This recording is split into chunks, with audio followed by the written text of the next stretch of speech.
नमस्कार दर्शकों, इस समय की सबसे बड़ी खबर मैं बता रहा हूं। हालांकि आप लोग जान भी चुके होंगे, लेकिन मोकामा में पहली हत्या दर्ज की गई है। अब हत्या का कारण क्या है, आपसी रंजिश है या चुनाव है? लेकिन सबसे बड़ी बात यहाँ गौरतलब बात ये होगी कि जन सुराज के समर्थक के साथ जाने वाले एक दूसरे समर्थक, जिनका नाम दुलार चंद्र यादव है, उनकी हत्या कर दी जाती है और गाड़ी से भी कुचली जाती है, पहले गोली मारी जाती है। लेकिन ये पूरा जो बात है पुलिस के पीएम रिपोर्ट के बाद ही सामने आएगा। हमारे साथ कैप्टन राजीव रंजन जुड़ रहे हैं, जो कि जनसुराज के प्रवक्ता हैं। इनसे बात करेंगे।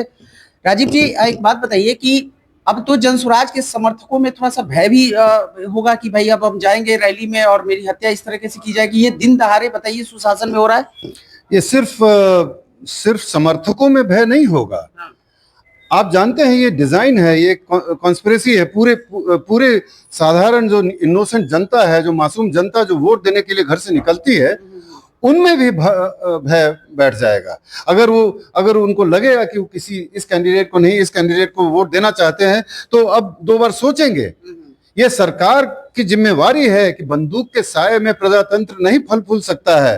क्रिमिनल्स, खासकर क्रिमिनल्स के बंदूक के साये में, बंदूक तो खैर सुरक्षा बल भी रखते हैं, लेकिन जो अपराधी है उनके बंदूकों को शांत करना, उनके बंदूकों के साये से प्रजातंत्र को मुक्त कराना, ये सरकार की जिम्मेवारी है, चुनाव आयोग की जिम्मेवारी है। आप ऐसा कैसे होने दे सकते हैं जो 5 दिन बचा है वोटिंग में? अच्छा, एक बात बताइए, पीयूष प्रियदर्शी वो जब वो घूम रहे होंगे, वहां कुछ तो सुरक्षा बल होंगे या एक भी नहीं? जानता हूँ, एक, जहां तक मुझको मालूम है कि एक शायद एएसआई रैंक का या एक सिपाही दिया जाता है, हर कैंडिडेट को दिया जाता है ना। हाँ, तो अब इतनी बड़ी वारदात, एक बात बताइए, मतलब पुलिस का इकबाल खत्म हो गया या लोगों को लगता है कि अब बिहार हम ही खुद चला लेंगे?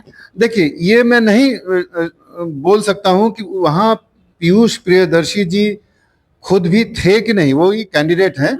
लेकिन वो खुद भी थे कि नहीं, ये मैं नहीं जानता। ये तो ठीक है, ये वाला बात है।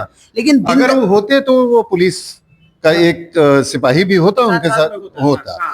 अब ये मैं नहीं कह सकता हूँ, या तो उनकी उपस्थिति में, पुलिस की उपस्थिति में ये सारी घटना घटी या अनुपस्थिति में घटी, ये इतना डिटेल मुझको नहीं मालूम है। लेकिन इतना तो जरूर मालूम है कि हमारे एक जांबाज सिपाही की हत्या हो गई, हमारे एक समर्थक की हत्या हो गई।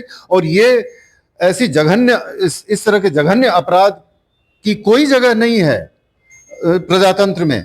आप इसको अलाउ नहीं कर सकते हैं। अगर ऐसा होने लगे तो फिर उस जंगल राज और इस राज में फर्क क्या है? तो आप ही आज की सरकार कहती है ना कि वो जंगल राज था और हमको वोट दो बिकॉज वो जंगल राज था। नहीं, अभी तो लोग आकलन लगा ही रहे थे कि अब तो चुनाव आएगा, कितने विकेट गिरेंगे लोग। तो अब बताइए, एक मानव जान को लोग विकेट से तुलना करने लगते हैं, क्रिकेट से तुलना करने लगते हैं। मतलब बताइए कि बिहार में ये एक ट्रेंड है, मतलब कोई मरा, इससे कोई फर्क नहीं पड़ता है। और इस तरीके देखिए, अभी हत्या का सिलसिला शुरू हो चुका है। अभी कहां तक जाके अब बताइए, किसकी जिम्मेवारी है कि कॉन्फिडेंस रेस्टोर करे जनता में? और जनता कैसे इस तरह की बात कर सकती है? विकेट गिरा और ये वो आदमी की हत्या हो रही है, उसका परिवार है, उसके बाल बच्चे होंगे, आप उसको ऐसे, ये क्या है भाई? किस तरह की इनसेंसिटिविटी जिसको बोलते हैं ना, असंवेदनशीलता। हम लोग इस स्तर तक गिर गए हैं क्या कि आदमी को हम इस तरह से ट्रीट कर रहे हैं? आदमी की हत्या हो रही है और उसको हम कह रहे हैं कि विकेट गिर गया। ये तो अब समझ लीजिए कि इस प्रदेश का माहौल क्या है। तो फिर क्या किया 20 साल के सुशासन ने? अरे भाई, किस बात का डेवलपमेंट का मतलब क्या होता है? सिर्फ सड़क बनाना, फ्लाईओवर बनाना नहीं होता है। अब समाज के उत्थान की बात कीजिए तो ये उत्थान ना शिक्षा है, ना रोजगार है, गरीबी है, पलायन है। और अब ये देखिए कि लोगों की मानसिकता भी वैसी ही हो गई। ये तो साइड इफेक्ट है सर। साइड इफेक्ट नहीं, ये डायरेक्ट इफेक्ट है। डायरेक्ट इफेक्ट है मिस रूल का, लॉलेसनेस का, आपके खराब प्रबंधन का। आप अपने प्रदेश को नहीं चला सके। अब आप कैसे, आपके जो सपोर्टर है, जो समर्थक है, उनको कैसे आप विश्वास दिलाएंगे कि भाई अब हमारी रैलियों में जा रहे हैं? अब तो एक चीज देखिए, प्रशांत लगातार कभी कभी खाली पैर चल देते हैं, कभी चप्पलों में चल देते हैं, तो अब तो जान का खतरा आप लोग पे भी है। इसका मतलब अब तो लड़ना पड़ेगा। हम भी लड़ेंगे। प्रशांत जी तो लड़ ही रहे हैं 3 साल से।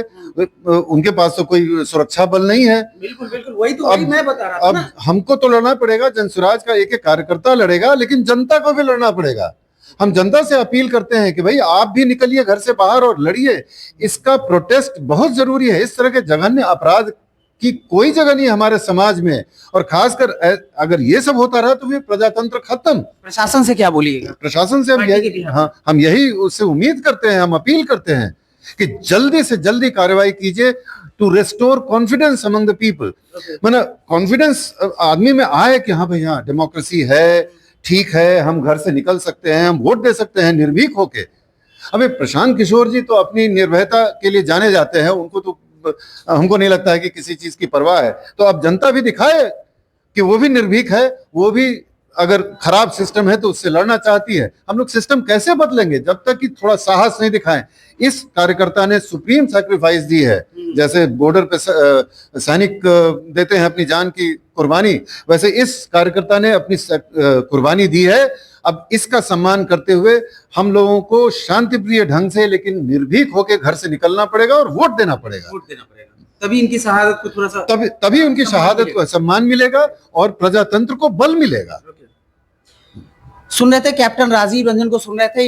इनकी पूरी बात मैंने आपको सुनवाई कि जन स्वराज क्या सोचती है और प्रशांत किशोर का कितना खतरा है जन स्वराज के अन्य प्रत्याशियों 243 सीट पे, जिसमें से 3, 4, 5 सीट मैं सही से आंकड़ा तो नहीं बता सकता हूं अभी, लेकिन अब जो प्रत्याशी निकल रहे हैं उनको भी भय लगता होगा कि अब वो फील्ड में निकलेंगे तो उनके साथ क्या कुछ घटनाएं घट सकती है। लेकिन पुलिस प्रशासन से मेरा ये अनुनय होगा, इस तरह की चीजों पर आप लगाम लगाए। चूंकि चुनाव आते ही बिहार की जनता कहने लगती है कि अब फलाने जगह विकेट गिरेगा, फलाने जगह विकेट गिरेगा। इस तरह के असंवेदनशील जो भाषा है, जो लोगों की मानसिकता जो बन गई है बिहार में, इसको बदलने की जरूरत है। फिलहाल इस पूरे वीडियो खबर के माध्यम से आप अपने विचार हमारे साथ साझा कर सकते हैं। बने रहे।